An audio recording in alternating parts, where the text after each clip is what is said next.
Kunesizwe lapha eIndia yaseThekwini bekuthiwa ubani moshe igama layo sandishona nje. Pravin Gordhan. Wathengisa amabhanoyi ethu, wathengisa yonke inhlobo yento. Wayipha abelungu ukuthi babe nenkampani ezinkulu. Bethengisa izinto zethu. Abantu bakahulumeni baphathele thina.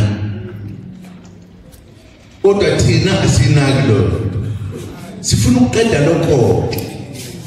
Kube yithi esiphethe, yithi esishaya umthetho.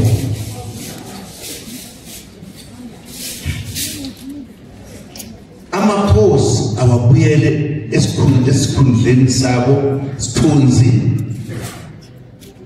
Asisho ukuthi ngalokho kuphela uhulumeni no. Ukuze wonke umuntu ahloniphe, kufanele inhlonipho iqhamuke phezulu. Njengoba yayinjalo ekuqaleni.